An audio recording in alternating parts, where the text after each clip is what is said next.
And if it's Monday, chaos over Kavanaugh's confirmation.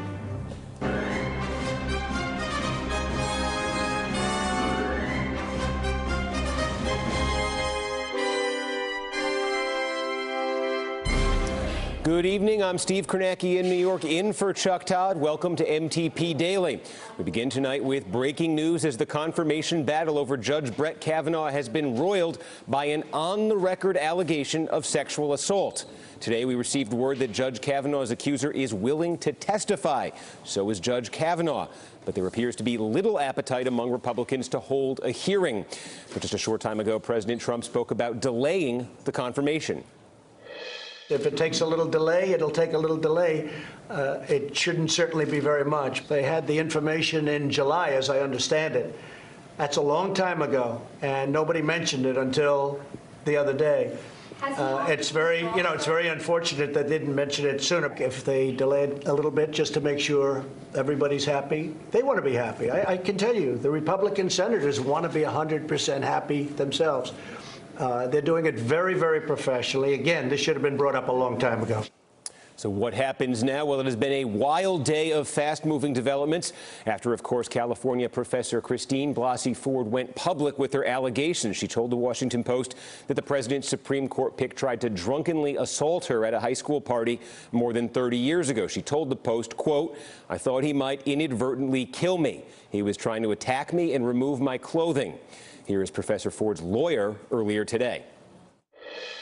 She clearly considers this an attempted rape. She believes that if it were not for the severe intoxication of Brett Kavanaugh, she would have been raped. Ms. Katz, is your client willing to testify before the Judiciary Committee publicly and tell this story?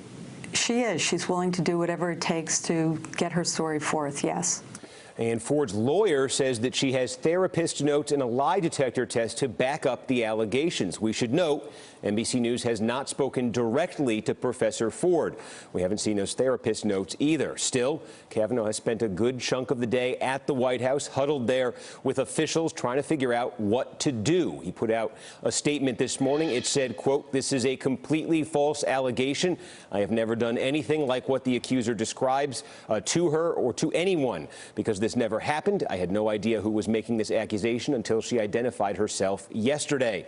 White House official tells NBC News that Kavanaugh says he was not even at the party in question. And President Trump told reporters he believes the confirmation is still on track. But there is growing public pressure for both Kavanaugh and Ford to publicly testify about these allegations. Some of that public pressure came from the White House. Should she be heard on Capitol Hill? Absolutely. She should not be insulted. She should not be ignored. She should testify under oath, and she should do it on Capitol Hill. And Judge Kavanaugh should also testify as to these 36-year-old allegations. Let me make very clear on behalf of the president, with whom I've spoken at length about this. She should not be ignored or insulted. She should be heard. But I talked to Senator Lindsey Graham, and he said that that could be done tomorrow. But the Republican chairman of the Judiciary Committee, Chuck Grassley, has not committed to a public hearing on this, not yet. And NBC News has just learned from a White House source that Kavanaugh is set to hold a conference call with Republican members of the Senate Judiciary Committee in less than 30 minutes. Let's bring in tonight's panel. With us, Beth Phoui, NBC News senior politics editor, John Podhoretz, editor at Commentary Magazine and an MSNBC contributor, and Zerlina Maxwell, MSNBC political analyst and a former Hillary Clinton campaign advisor. Thank you all for being with us. So it seems like if you can find some consensus on Capitol Hill, some consensus on the Senate side right now, it's that she should be heard. But the question of what form that takes is very much up in the air. Is this going to be a 1991 Clarence Thomas, Anita Hill style situation? The cameras roll, she tells her story, Kavanaugh comes out, he tells his version, or is this going to be something that's more behind the scenes? Well, it seems like what I was struck by with Mitch McConnell coming out on the floor today to discuss this is he was quite perturbed about what was going on, more so than President Trump, I might add, who actually was kind of zen for him and said, yeah, we can let this keep going and why not? But then McConnell did say, let's leave this to Chairman Grassley to figure out a good plan. And Chairman Grassley seems to be open to this testimony, as you said. Whether or not it's public, of course, is the big question, because everybody's already heard from Kavanaugh, not necessarily on this topic, but we've seen him. We've seen hours and hours and hours of his testimony. We now have a name of an accuser, but we have no sense of who she is, how she would present herself. It's huge pressure. It's terrible pressure to put on somebody who is making this kind of accusation. But in order to sort of level the playing field and get voters, the American people, to sort of know what they're dealing with, it would make most sense for her to come forward publicly. And we should say Democrats are pressing hard on this, too. This was Chuck Schumer earlier today on this idea of public hearings. I believe she's credible. A lot of my Republican friends don't. What are they afraid of? They're afraid that she might be very persuasive? Well, if she is, it's a whole different ballgame, isn't it? John Podhoretz, that's going to be the line from Democrats. If there's no plan, as long as there's no plan in place for public hearings, they'll be saying, what are the Republicans so afraid of? Is there a path for Republicans to get this confirmation through without public hearings? I'm not sure, but Kavanaugh needs there to be public hearings. If there are not public hearings in which she airs what she has to say and he airs what he has to say, and he is credible in denying the accusations and believable in the way that he comports himself, his entire career on the Supreme Court will be overshadowed.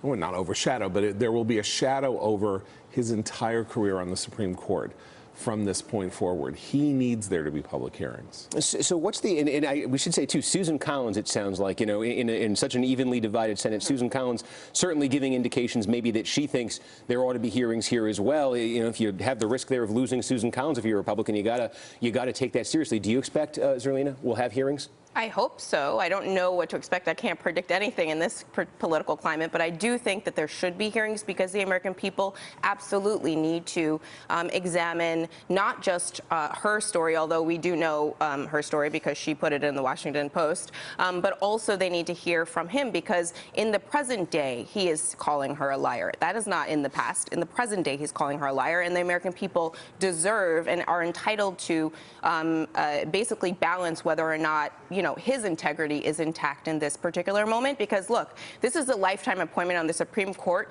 where women's rights are at stake. And if the bar to entry can't be that you have not attempted or allegedly attempted to rape someone in your past, then, you know, what kind of country is that to live in, particularly if you're a woman in this country? I mean, what's the promise of equal rights if we're willing to put somebody on the highest court that determines our lived experiences who has been violent towards women, and we're all apparently okay with that? Well, we mentioned, let me just play this first. We mentioned Susan Collins a second ago. I should say we could listen to what she had to say about this issue of will there be a hearing here. Let's listen to Susan Collins. I want to have both individuals come before the Senate Judiciary Committee and testify under oath. Obviously, if Judge Kavanaugh has lied about what happened, that would be disqualifying. And I think if you listen closely there, maybe not clear she wants public hearings. That could also, I guess if you read that, listen carefully, that could be private hearings. But if there were public hearings in this case, I think everybody's point of reference, as I said at the top, is going back to 1991, Clarence Thomas and Anita Hill. And obviously, the culture has changed enormously since then. What happened then had something to do with the evolution of culture after that. But when you go back and you look at those hearings, tens of millions of people watched them. Everybody was talking about them. The public opinion polls didn't move much afterwards, and when you look at them, everybody walked away, it seems, with sort of a muddled, I kind of believe her, but I'm not sure. I kind of believe him, but I'm not sure. It ended up really, it was not a clear-cut outcome from that committee, politically. Well, they didn't have all the information at the time, to be fair.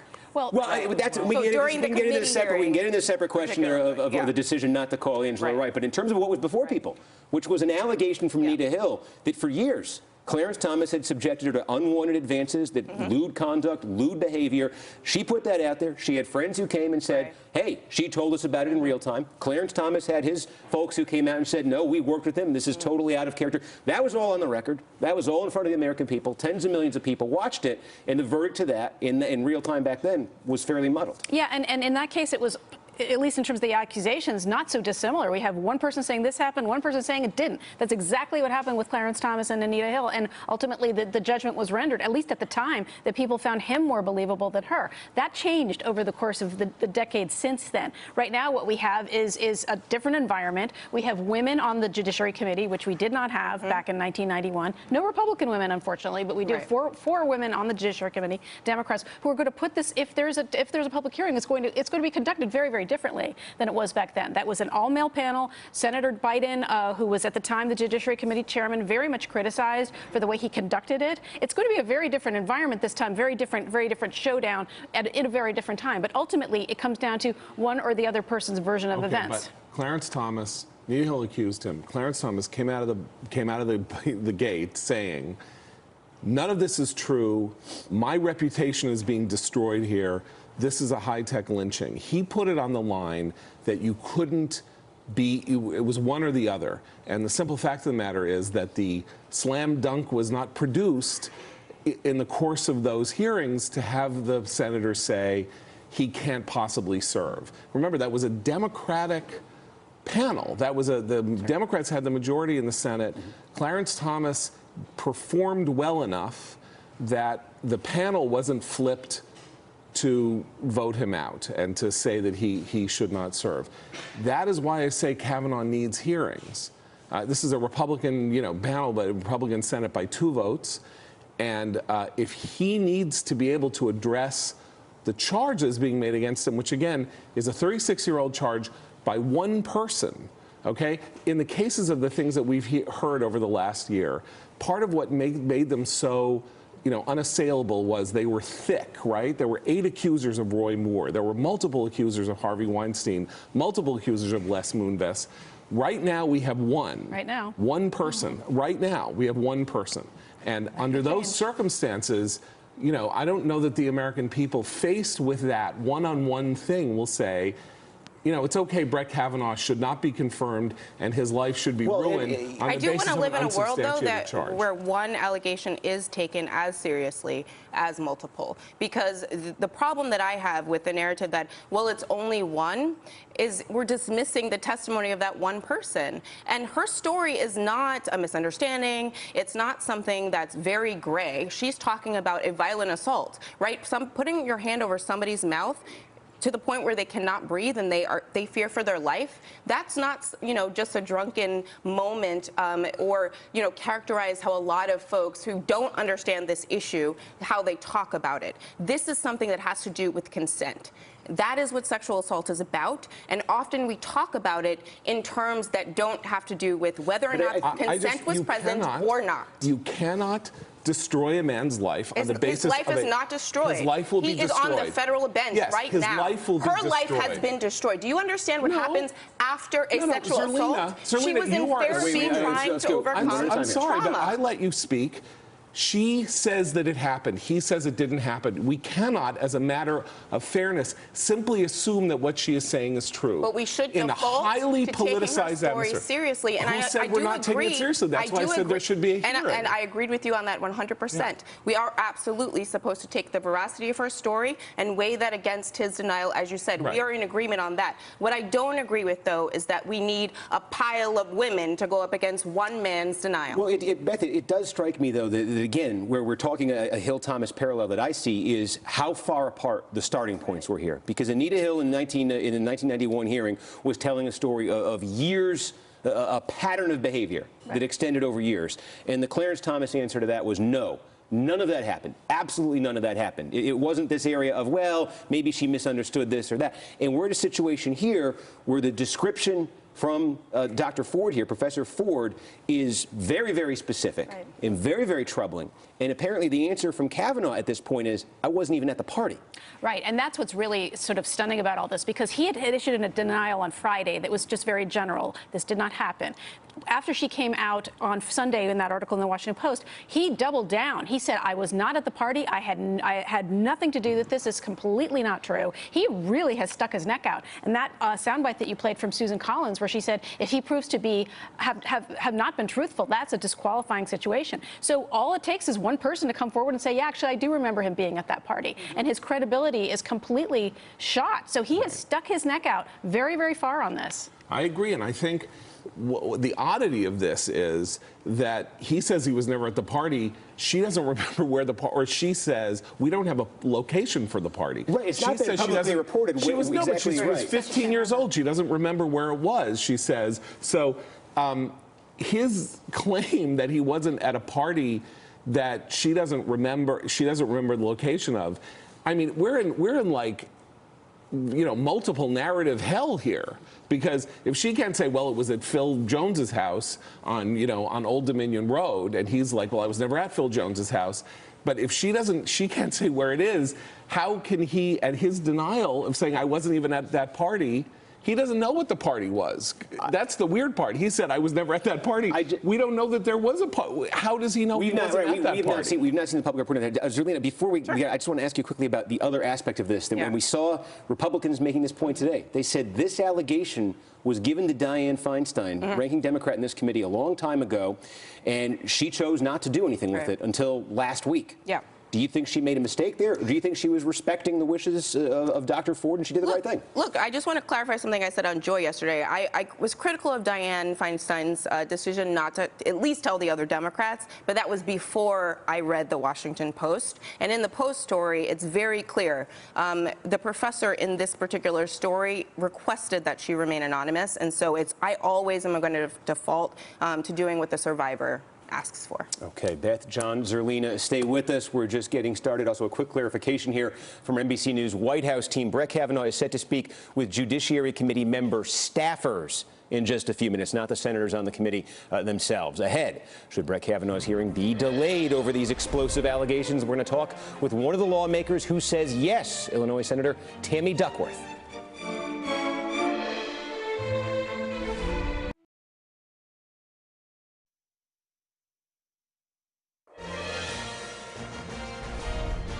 All right, welcome back to Meet the Midterms. We're going to take a look now. Of course, that allegation of sexual assault roiling the Brett Kavanaugh confirmation process, the politics of the confirmation vote. If there's going to be a confirmation vote in the end in the Senate, of course, this has huge significance for the midterm. Right now, Democrats with 49 seats in the Senate, Republicans at 51. And we have spent so much time before these allegations hit talking about the Democrats who at that point were most likely to be persuaded to vote yes, talking about Democrats running in 2018 in red states, in states that Donald Trump carried in 2016. Would there be pressure on these Democrats to vote yes as they face re-election with Trump-friendly electorates? Well, some of those states Trump carried by a very small margin. You remember Wisconsin, Michigan, even Florida was only a few points, Pennsylvania. But how about the real Trumpy Trump states? Montana, North Dakota, Missouri, Indiana, West Virginia, places where he won by 20, 30, 40 points. What about the Democrats running there? So how does this change their dilemma? Well, this was the situation for Joe Manchin in West Virginia, running for re-election this year in a state where a recent poll found that 62% of voters want to confirm Brett Kavanaugh. Manchin has been dealing with that dilemma. Do I try to keep those voters happy, those sort of swing voters in West Virginia, or do I try to keep that very energized Democratic base happy by voting against him? That has been a dilemma for Manchin. It's been a dilemma for Heitkamp in North Dakota, Tester in Montana. How do they navigate that? Well, now, with these new allegations, the question emerges. What happens? We'll see. But what happens if this nomination falls apart? What happens if it ends up maybe being withdrawn somehow? What would that do to the politics for Democrats in those states, facing those dilemmas? Obviously, they wouldn't have to make that choice anymore. The question on the flip side is, if that seat is open, if that seat on the Supreme Court is open heading into Election Day in the midterm election, would that fire up the Republican base, knowing that, hey, the election now is all about whether Donald Trump is going to have a Senate that could confirm somebody to fill that seat? So for the Democrats, it could spare them that dilemma they faced so far. But on the other hand, that could energize potentially maybe the Republican base as well. Always a sort of political balancing act when you look at these things, that 51-49 Senate. And again, keeping a close eye on how those numbers shift over the next couple of days. We will be right back. All right, we're going to bring back tonight's panel. You've met them already, but Beth Pfui, John Podhoretz, Zerlina Maxwell, all back with me. And we just set it up there a little bit, Beth, talking about the politics of this. So I'm curious here if they're shifting a little bit, because we've spent so much time looking at these Democrats in the red state, and the answer was there going to be so much pressure on them to vote yes? Now the flip side of this becomes Susan Collins, Lisa Murkowski, moderate Republicans, and that possibility of, if they were to turn, and that would potentially give cover to Democrats to vote no as well.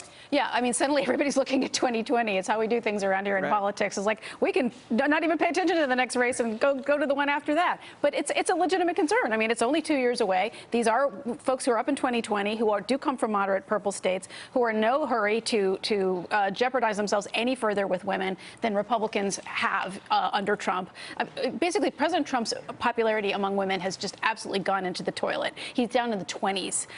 That is going to bring down Republicans with him if there's not some major change in the environment. And somebody like Susan Collins, she's got several political organizations now who've organized, who are raising money to put pressure on her to make her life miserable. This is something that they're going to have to care about. And you're entirely right. If this is something that can give the red state Democrats enough cover to say, I can vote against him, it continues to jeopardize his actual confirmation, because suddenly you take the Heidi Heitkamps off the table, you take the Joe Donnellys off the table, and suddenly you really have to wonder about Flake and Corker and others who might jump ship. How key, when you look at Collins, Murkowski, they have the keys to the kingdom on this one? Well, sure they do. I mean, if they were to announce that they were voting no, that would be the end of his nomination.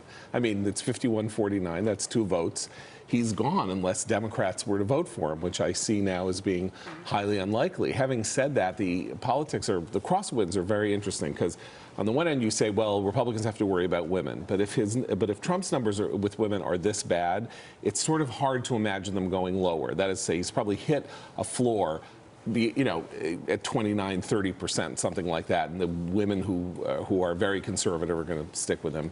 The question is, if Kavanaugh becomes a martyr. That is to say, if the idea is that the media and the Democrats have gone after him with a late hit and take him down and he goes, will the Republican base find the negative enthusiasm that Republicans have been deeply wanting from them all year with, all the polls recently have been bad for Republicans, right?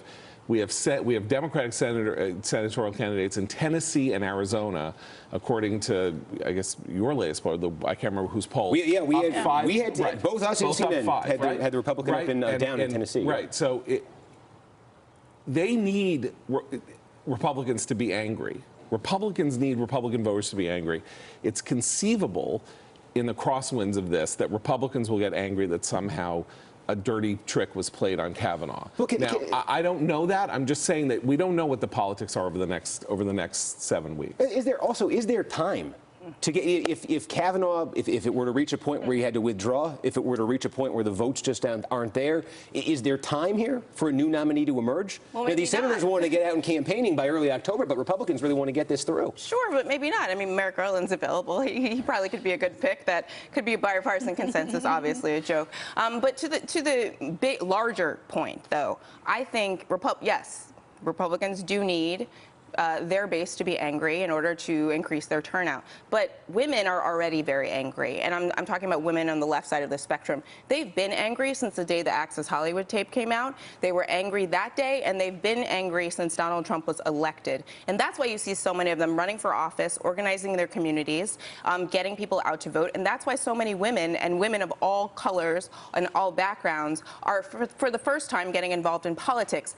The impulse to do that is rage. That is what women are feeling right now, because we have somebody who admitted to sexual assault on tape. get elected to lead our country.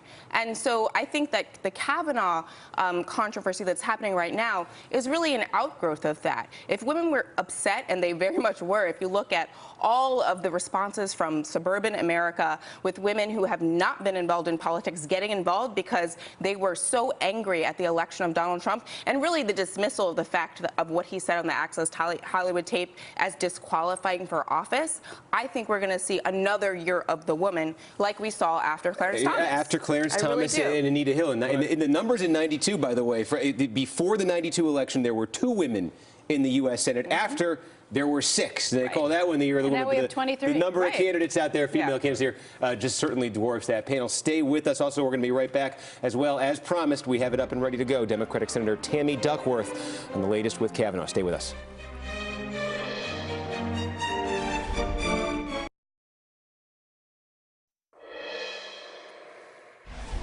Welcome back. As we've said, questions are swirling about whether there will be a delay in Judge Kavanaugh's confirmation and whether we will hear publicly from Judge Kavanaugh and his accuser. Joining me now is Illinois Democratic Senator Tammy Duckworth. Senator, thank you for taking a few minutes. You did tweet this out earlier. I can put this up on the screen. Said these allegations are disturbing and deserve to be investigated before Kavanaugh's nomination moves forward. The Senate committee must delay Thursday's scheduled vote. Thank you, Dr. Ford, for bravely coming forward to share your story. So you want the delay. My question is, do you want, there seems to be some debate here about how her allegations should be aired. Do you want a full public hearing similar to what we saw with Anita Hill and Clarence Thomas in 1991, where they both appear before the committee in full public session, cameras rolling?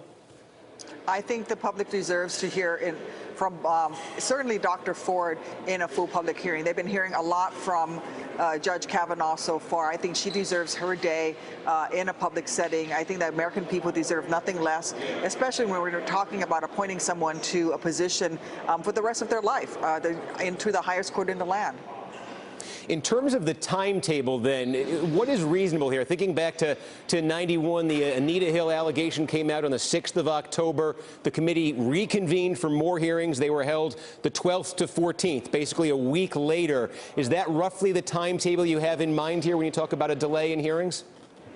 Well, I think that we should take whatever amount of time we need in order to have the thorough hearing. We shouldn't rush it. I'm sure there might be other witnesses. And remember, as far as the hearing is concerned, that's not the only thing that needs to happen. We need to have the FBI fully investigate the allegations as well. One of your colleagues there in the Senate, Chuck Grassley, the chairman of the Judiciary Committee, he addressed this topic today, and he's non-committal right now in terms of the action he's going to take. But he's trying to put some of the onus back on Democrats, back on your party, specifically Dianne Feinstein. Of course, Dianne Feinstein had been given this allegation over the summer. She kept it to herself within her office until the last week. Grassley basically saying, unfortunately, committee Republicans have only known this person's identity from news reports for less than 24 hours and known about her allegations for less than a week. Senator Feinstein, on the other hand, has had this information for many weeks and deprived her colleagues of the information necessary to do our jobs. Do you think he has a point there? Well, I think he's missing the point that this was all at the request of Dr. Ford herself. You know, I've dealt with military sexual trauma, women who've been victims of sexual trauma in the military. And this is a common thing for victims, that they are very reluctant to come forward. And you read the text of the letter that Dr. Ford sent to Senator Feinstein. She was very clear that she did not want to come forward. She herself has said that she didn't make that decision until just this very weekend. So I don't know that Senator Feinstein had the ability to share that information with anybody else. But now that Dr. Ford has taken the very brave step of coming forward and willing to expose herself to public scrutiny, she should be honored for her bravery, but she should also be listened to as a potential victim. We don't want to set a bad example for victims all around this country in this time when women and men also are coming forward to talk about the sexual assault that they've been victims of, and to really scare people from coming forward if they truly have become victims of a crime. Yeah, I think that's an interesting point you're making because there has been, I'd seen at least initially, it may be dying down a little bit right now, but some pretty loud criticism on the left, at least initially, of Dianne Feinstein and her decision not to turn that information over to make it public initially. In her situation, is that how you would handle it if you were given information from a woman who said, this happened to me, I'm telling you about it, but I don't want you telling your colleagues, I don't want you bringing it up in these hearings? Is that how you would handle it? I would certainly handle it much the same way. That is, I would turn over the information to the FBI, which I understand Senator Feinstein has done, but I would first and foremost honor the victim. Remember that sexual crimes are a crime of power, and we have to really protect the victim first and foremost, and let her know that she has the power in this situation. If she doesn't want to come forward publicly, then she has that decision to make, and that's her right to do that. And again, I just want to thank Dr. Ford for her bravery in this last moment to come forward, because she truly believed that she's compelled to do the right thing, even at her own personal expense. I'm just curious, being around there today as all this unfolds, what is your sense of sort of just politically speaking here, the state of play on this right now? Do you sense Republicans are staying together and determined to get this through on a speedy timetable? Do you sense that there are cracks there? What is your read on the situation? Well, you know, we're all just getting back into town right now. I've not had a chance to really talk to any of my Republican colleagues so far. I would just hope that they would react in the same way to this situation as they would have over the last, months and year over the Me Too movement, with women coming forward with allegations of sexual misconduct. I would hope that certainly the women of the Senate would come together and support a woman who's coming forward in a very difficult time, Dr. Ford, to make these allegations. We need to make sure that we support her first and foremost, and that we take these allegations very seriously. This is the United States Senate. If we don't take this seriously, then who will in the rest of this country? We have to set an example for the rest of the nation that we will not dismiss a victim's claims, that we will not whitewash and sweep under the rug a victim of sexual misconduct just for the convenience of a timetable. That's not the right thing to do here. All right, Tammy Duckworth, Democratic Senator from Illinois, thank you for the time. Thank you for having me on. Coming up, the president's poll numbers are slipping with 50 days until the midterms. We're going to dig into what could be driving that drop and what it could really mean for November.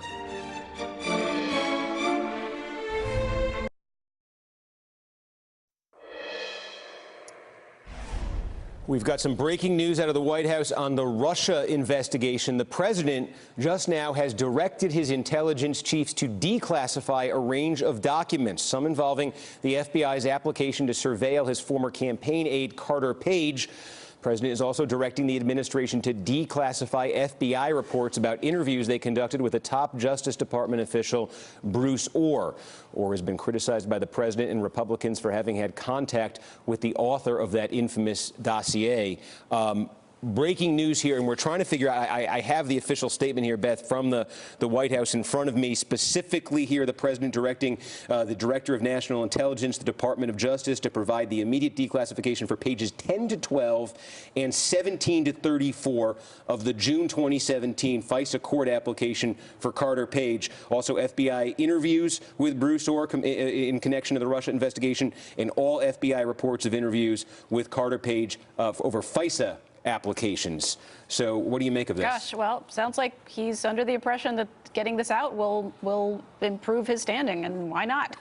He's made very, very clear that, you know, he feels like he's going to be vindicated, and he feels that Ohr has done something very, very bad. So he's changing the narrative. He's getting out in front of this, and he's rolling the dice. Republicans on the Hill, led by Representative Jim Jordan, have been pressuring the White House for months to do this. They know what's in there, so presumably you can assume that what's in there makes it appear as though the FISA warrant for Carter Page was issued on weak foundations, or the extension, excuse me, of the FISA warrant for Carter Page was issued under, in weak ways, and he has so far not done this, and now he's doing this, and maybe he was saving this in his pocket to do something at the moment of a big story to try to change the focus. That's the context of this, like the pressure he's been, the campaign there sort of you've been hearing from the right about the idea of, hey, there's this deep state and this, it goes back to 16 and all of this stuff. There's been that open question of, okay, if Trump feels that way,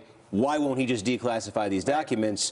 But then there is also this question of why is he declassifying those documents at 5:30 on the day this Kavanaugh thing really takes off? It's very interesting to me, the timing. Sometimes I think it's just random and he's not really, using any particular strategy with his tweets and other controversies. But this, I think, is a moment in which they had many months to do this. And again, Jim Jordan, Devin Nunes, if you watch Fox News, they've been obsessed with this for many, many, many months. And so obviously their base absolutely wants this information. But I think it's important to remind the audience that Bruce Orr's expertise is in Russian organized crime, and Carter Page absolutely was associated with a Russian spy ring. I mean, that is a fact. That's not something that we wondered. That's why the FBI was particularly interested in him as an individual when he joined the Trump campaign. And that is not something I think any American would think the FBI is wrong in doing, right? If you have somebody that's associated with spies from a foreign government joining up on a presidential campaign, you might want to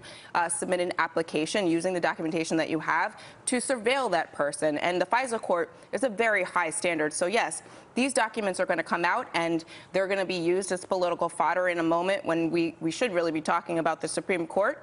But it doesn't mean that it's going to make a large-scale difference in the Russia investigation, because this has happened before. Remember when the Nunes memo was going to change everything and it was going to expose the Russia investigation as a hoax, and it did not do that? I think that there are probably high expectations for these documents and what's in them that will not be met by the reality. How much appetite is there on the Republican side to sort of go down this road? A lot. There's a lot of appetite. It depends on which camp you're in, but there is an argument been made by people who follow this in granular fashion on the right that the Carter Page surveillance was circular. That is to say that they got permission to look into him based on the same evidence that they used to keep surveilling him. That it's all the dossier. It's all the Christopher Steele dossier. They don't have any independent information, that the stuff that's in the dossier was used to get him and then to keep him,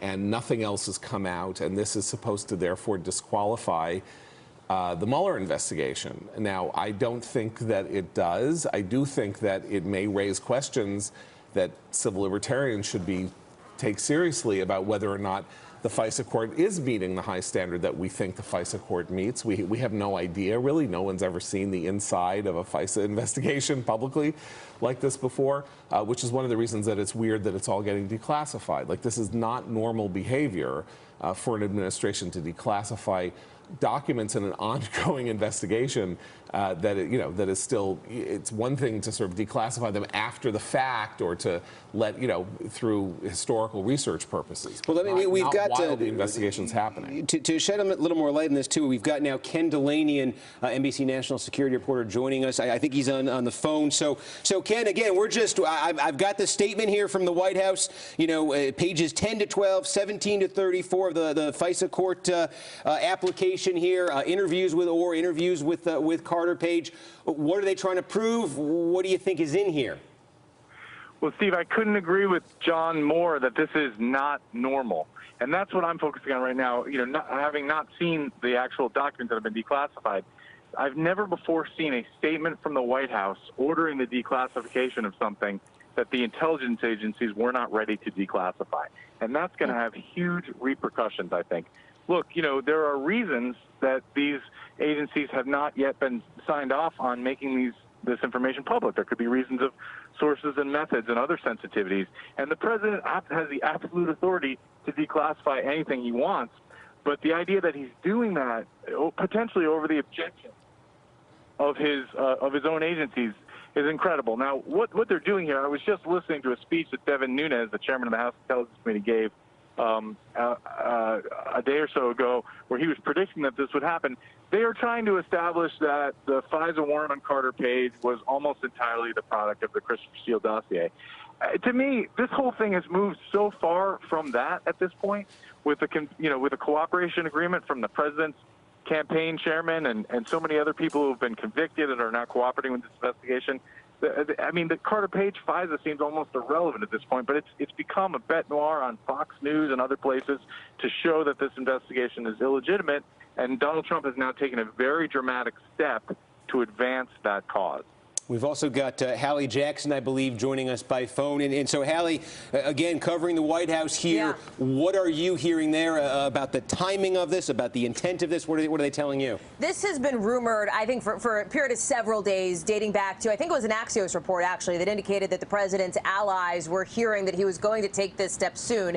It obviously didn't come last week, but instead is all happening today. And a couple of points to make here. I'm just sort of jumping into the conversation, so forgive me if I'm being repetitive. But number one, there is the broad issue that Ken Dilanian and that your guests on set have been talking about related to the implications now and then long term for the national security community and the national security apparatus, given that the president is taking this step to direct the people who work for him to release this information. Now, again, he can do that. He's the president. He's allowed to declassify whatever he wants. In this instance, he is essentially handing a political, I don't want to call it a win, but a political present, perhaps, to House Republicans, some of whom have been calling on this, pounding the table, demanding the release of these documents for months now. So the president is giving some of those allies a bit of a potentially a gift wrapped up in a bow here by at least saying he will direct for his folks to release these documents, Steve. So that's sort of part one here, if you look at the political sphere of it. You also have a couple of interesting things.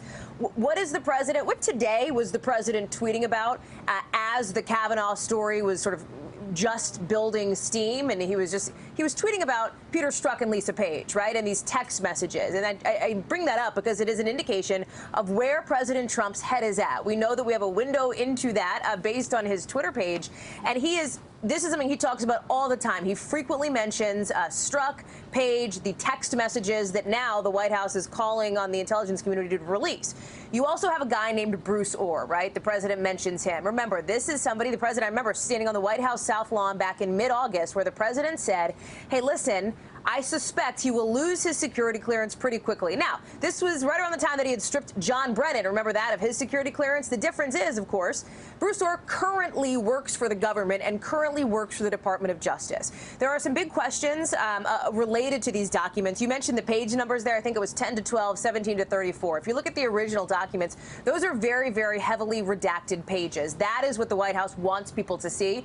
This unredacted document, this unredacted version, could reveal, for example, who is the person who made the application, right? And that may bring another sort of name onto the scene here that President Trump and the White House may talk about. So it is interesting. Keep in mind, none of us have seen these documents yet, unless it came out in the last 30 seconds, so I've been talking to you. But the president is just directing the agencies to release that. The actual mechanics of that disclosure are sort of yet to be determined. And I imagine if past precedent holds, like what we saw over the summer when that first batch was released, that it will come likely from the DOJ, the FBI, from that area, Steve. So it is interesting when you look at the timing of this. Again, this has been talked about for days here at the White House. Okay, Hallie Jackson at the White House, Ken Dilanian joining us by phone. Thank you both for jumping on short notice. And mention Hallie did, I should add, too, the president here directing the Department of Justice and the FBI to release all text messages relating to the Russia investigation without redaction of Comey, Andrew McCabe, Peter Strzok, Lisa Page, and Bruce Ohr. That in there as well.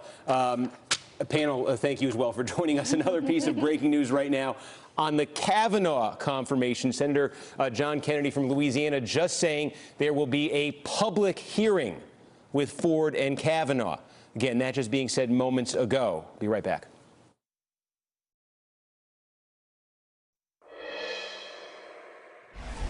Welcome back. Well, when it comes to the president's political story, political standing, the story of September so far has been that President Trump's approval rating is dropping.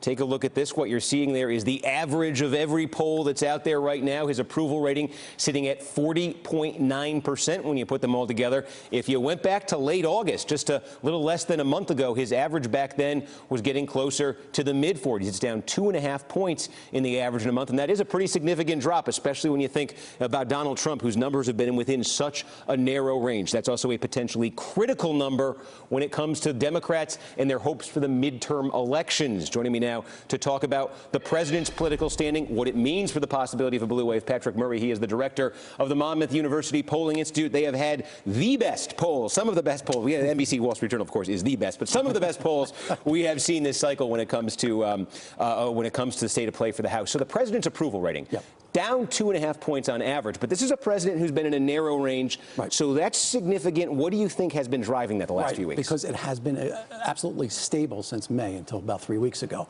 Now, we have seen these 3 or 4 week cycles where it's gone down and it's come back up, so we're not sure whether he's bottomed out already and it's going to come back up before the election. But it happens when there's a lot of tweeting activity going on, when he obviously is upset with the Russia investigation, with the breaking news, and I think that's probably going to contribute to him tweeting a lot more about the things that that are going to be released in these FISA documents. And the public doesn't like that, and that's when his numbers go down because it's just too much chaos. So the more outward chaos, that's an interesting, yes. Because it does seem to me that the people say the McCain funeral, and I think that was part of it, right. But it was that Manafort, original Manafort conviction at the end of August, which happened on the same day as the Michael Cohen plea deal, which rolled right into McCain, which rolls into this second now development with Paul Manafort, which rolls into FISA, which rolls into, it just seems like there is this unrelenting, right. Escalated level of chaos since late August. The public likes him shaking up Washington. It's just when that chaos gets out of control, where he doesn't seem like he can control his reaction to the news of the day. And that's what it had going on in late December last year when his numbers really dropped. And then it bounced back up. We got a tax reform plan. We got some things that were actually happening. So those numbers stabilized. Now they're going down again for the very same reason. And I'm wondering if the breaking news that we just heard kind of contributes to that going down further. That's not where Trump needs to be, because the midterm races that we're seeing right now are hinging almost wholly on Donald Trump right now and on what voters' opinions. Well, and that's interesting, because when you talk to Republicans and they're trying to hang on to the House, they got 23 seats, they can't give up 23 or more, they lose it. They say the closer you get Trump to just the mid-40s in his approval rating, they think the better their chances of holding on to the House. We've seen a whole slew of House race polls coming out over the past few weeks, and all of them suggest that we got a blue high tide, but not necessarily a blue wave yet, meaning Democrats are going to pick up at least 10, 15 seats. The question, are they going to get those 23, 24 seats that they need to take control? Are they going to get 40 seats in a tsunami? We're not there yet. And Donald Trump being stable is going to help Republicans hold on to their majority. And right now, the indication is that we're going to continue into this spiral of chaos. Is there a moment, and I guess with Donald Trump, the answer for this is probably self-evident, probably is no, but is there a moment when all this does lock in for voters, do you think? Yeah, I mean, we're probably about 2 weeks away from where this trend is going to, we're going to know where this is going, because you really can't reel it back. I mean, you have to have, if you're the president, you have to have some big accomplishment there. I mean, he's going to have to do something really outside of the box, and that's not out of the question for Donald Trump. And I guess the point of comparison for so many people is just in 2016, that Access Hollywood tape comes out weeks before the election. His own party is telling him to get out of the race, and it wasn't with any impressive majority, but he did narrowly eke out a victory. He did recover enough to win at the very end of that. Right. We're dealing with, at least 40 or 50 different Senate and House seats that are competitive. And after President Trump, you have the quality of those individual candidates, what's going on in those states and those districts that are going to come to play too. So we can't have that one single thing like the Access Hollywood tape and then the bounce back with the Comey letter that happened in mid-October.